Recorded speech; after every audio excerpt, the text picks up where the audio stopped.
আসসালামু আলাইকুম। আমি বাংলাদেশি ইউটিউব ব্লগার লাকি। তোমরা সবাই কেমন আছো? আমার লক্ষ্মী দুষ্টু মিষ্টি আপুমনি আর ভাইয়ারা, আলহামদুলিল্লাহ আমি তোমাদের সবার দোয়ায় খুবই ভালো আছি। এটি হচ্ছে শুক্রবার, মানে জুম্মাবারের সকালবেলা, বৃষ্টি ভেজা সকাল। কয়েকদিনের ভ্যাপসা গরমের পর রাত থেকেই যখন বৃষ্টি শুরু হয়েছে, দিন থেকে খুব ঠান্ডা ঠান্ডা একটা ভাব ছিল, ভালোই লেগেছে। আজকে তোমাদের সাথে আমি একটা আনকমন রেসিপি শেয়ার করব। সেটা হচ্ছে গরুর কলিজি দিয়ে বিরিয়ানি। খেতে কিন্তু খুবই টেস্টি হয়েছে, এটা তোমরা বাসায় ট্রাই করতে পারো।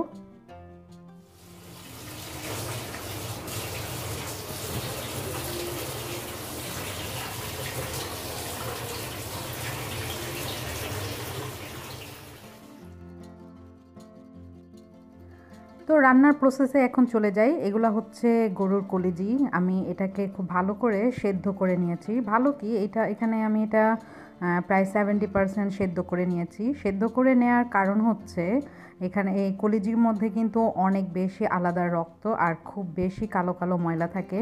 এটা গরম পানি দিয়ে অনেকে ধুয়ে নেয় অথবা এভাবেই ধুয়ে অনেকে রান্না করে, কিন্তু আসলে এটা একটু সেদ্ধ করে নিয়ে পানিটা ফেলে নিলেই সবচেয়ে ভালো। তোমরা যদি সেদ্ধ করো তাহলে দেখবে এটা থেকে কিন্তু অনেক ময়লা বের হয়। তো আমি এখন রান্না স্টার্ট করে দিয়েছি। আমি প্রথমে একটু তেল দিয়ে তেলটা গরম করে সেখানে 4টা এলাচি, দারচিনি 2টি আর তেজপাতা দিয়ে ভালো করে পেঁয়াজটা ভেজে নিচ্ছি।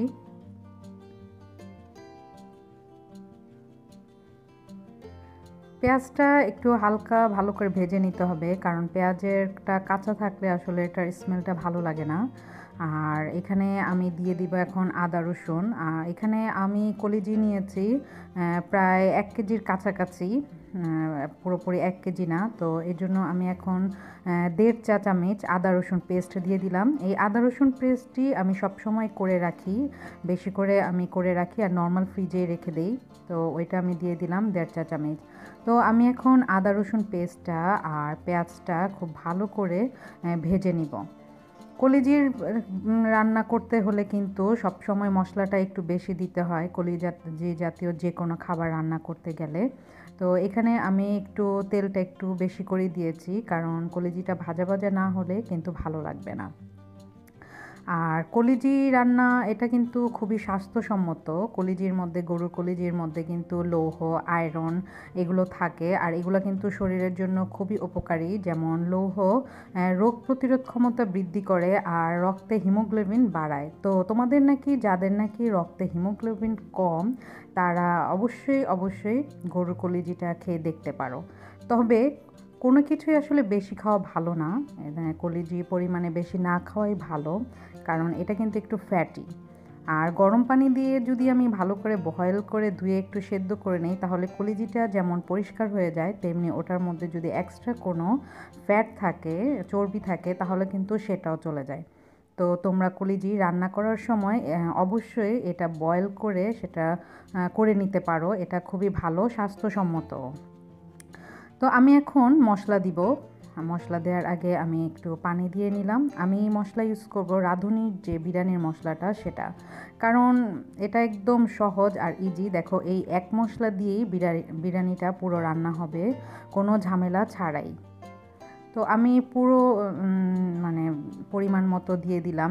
1 প্যাকেট বিরিয়ানির মশলা 1 কেজি মাংসতে দেওয়ার নিয়ম হচ্ছে, তবে আমি এখানে পুরো প্যাকেট দিইনি, অল্প করে দিলাম, কারণ আমার বাচ্চারা খাবে। আর বিরিয়ানির মশলাটা কিন্তু একটু ঝাল বেশি, তাই আমি পুরোটা না দিয়ে অনেক সময় আমি গরম মশলা, আলাদা যে গরম মশলা পাউডার আছে সেটা ইউজ করি।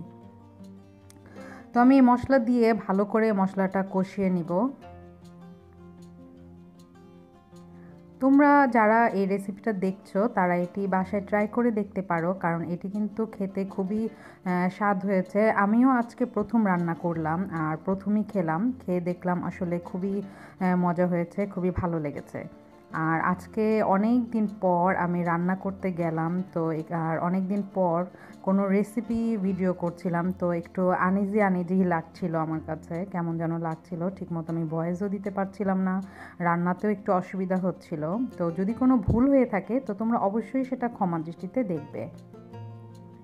তো দেখো আমার মশলাটা কিন্তু প্রায় কষানো শেষ হয়ে গিয়েছে, উপর দিয়ে তেল ভেসে এসেছে। এখন আমি সেই সেদ্ধ করা ধোয়া কলিজিগুলো দিয়ে দিব।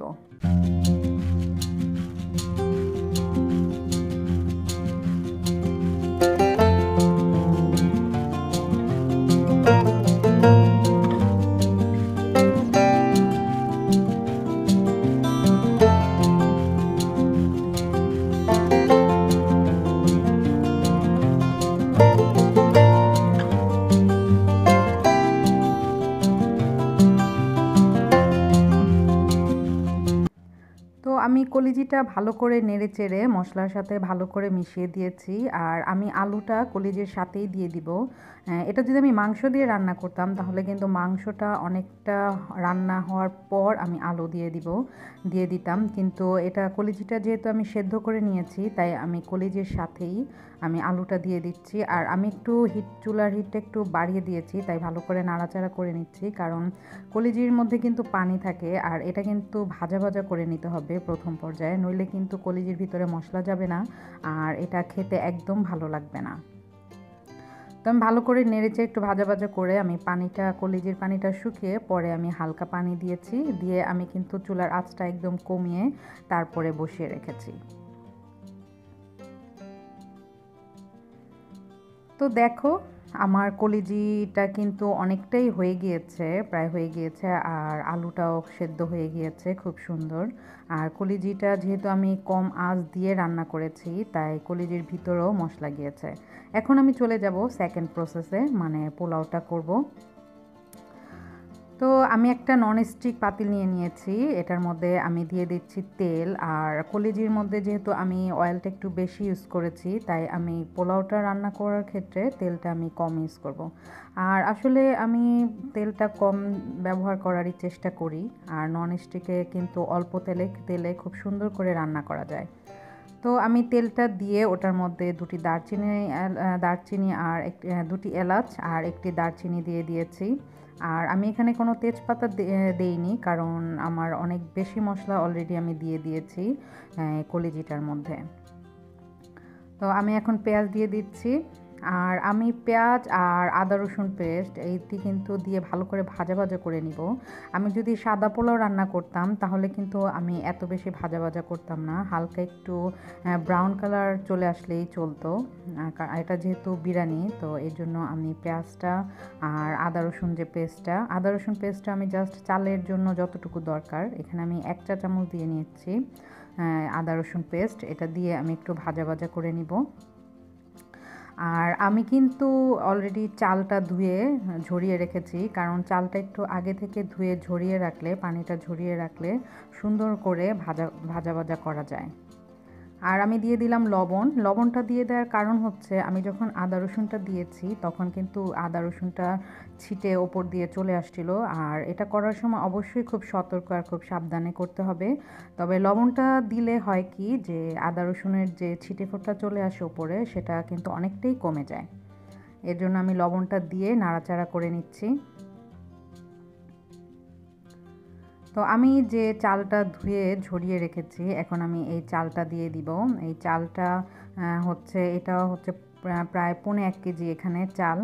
আর আমি যখন বাসায় বিরিয়ানি রান্না করি তখন আসলে আমি মাংসর পরিমাণটা সমান দিই অথবা কম দিই।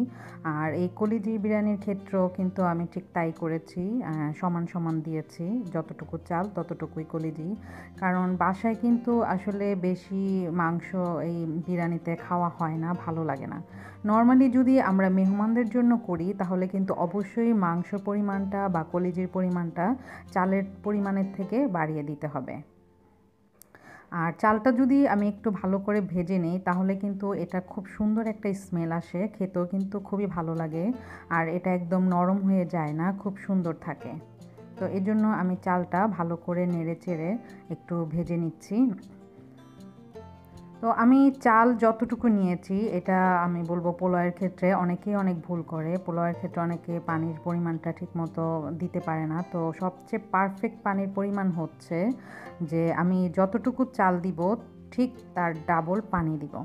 এটা এভাবে করলে কিন্তু একদম পারফেক্ট পোলাওটা হয়। আর যারা নাকি তোমরা নতুন রাঁধুনি, তারা ননস্টিকে যদি পোলাওটা এভাবে রান্না করো, যতটুকু চাল তার ডাবল পানি, তো একদম পারফেক্ট আর ইজি। এটা একদম ভাতে থেকেও সহজ মনে হবে তোমাদের কাছে।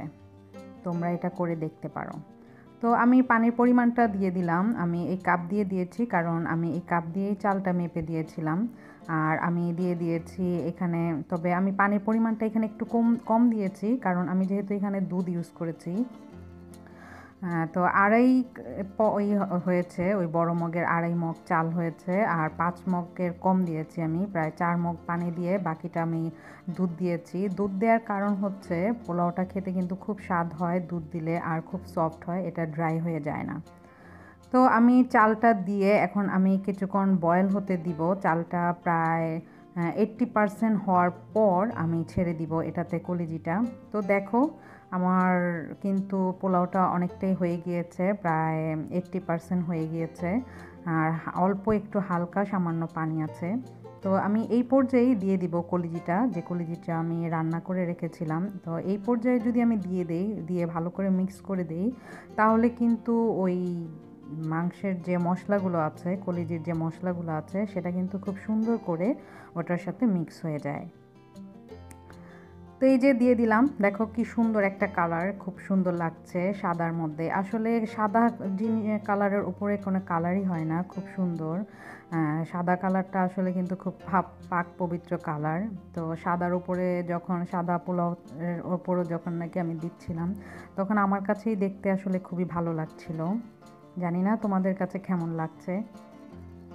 তো এখন আমি এটাকে খুব ভালো করে মিক্স করে দিব, যেন চাল কোনো জায়গায় সাদা না থাকে। আর অনেকে তোমরা সাদা পছন্দ করো, সেই ক্ষেত্রে তোমরা 2 লেয়ার করে দিতে পারো, যেমন অর্ধেকটি পোলাও উঠিয়ে রেখে এই কলিজিটা দিয়ে, আর বাকি অর্ধেক পোলাও আবার উপর দিয়ে দিতে পারো। ওইভাবেও খেতে টেস্ট হয়, তবে আমার কাছে এভাবেই ভালো লাগে, তাই আমি এভাবেই মিক্স করে দিয়েছি। দিয়ে আমি এখন এটা একদম দমে রেখে দিব। চুলার আঁচটা একদম লো ফ্লেম করে তারপরে রাখবো। তো এই যে দেখতে পাচ্ছ যে ননস্টিকের যে ছিদ্রটা রয়েছে, এটা আমি একটা টিস্যু দিয়ে বন্ধ করে নিব, কারণ যেহেতু এটা আমি দমে রাখবো। আর যদি এটা আমি না বন্ধ করি, তাহলে উপর দিয়ে ভাপটা বের হয়ে যাবে। তো ভাপটা যেন বের না হয়, এজন্য আমি এটা দিয়ে ভালো করে ঢেকে দমে রেখে দিয়েছি। আর তোমরা চুলায় এটার নিচে তোমরা অনেকে তাওয়া ইউজ করো বা অন্য আলাদা কিছু ইউজ করতে পারো, তবে আমি এখানে কোনো কিছু ব্যবহার করিনি পাতিলের নিচে, শুধু চুলার যে একটা শিক থাকে সেটা ইউজ করেছি। তো দেখো আমার পোলাওটা কিন্তু অনেকটাই হয়ে গিয়েছে, আমি প্রায় 5 মিনিটের মতো দমে রেখেছি। দেখো খুব সুন্দর মিক্স হয়েছে। তো আমি এটা আরেকবার ভালো করে নেড়ে নিচের পোলাওগুলো উপরে দিয়ে আরেকবার নেড়ে আমি আরেকবার একটু দমে রেখে নামিয়ে ফেলবো। তো হয়ে গেল, দেখো খুব সহজে খুব সুন্দর করে কলিজি বিরিয়ানি। তোমরা এটা বাসায় ট্রাই করে দেখতে পারো। তো তোমরা যারা নাকি আমার চ্যানেলটি নতুন দেখছো, আমার ভিডিওটি, তোমরা অবশ্যই আমার চ্যানেলটি সাবস্ক্রাইব করে নিবে। আর যদি ভালো লেগে থাকে, তাহলে অবশ্যই লাইক কমেন্টস করে আমার পাশে থাকবে।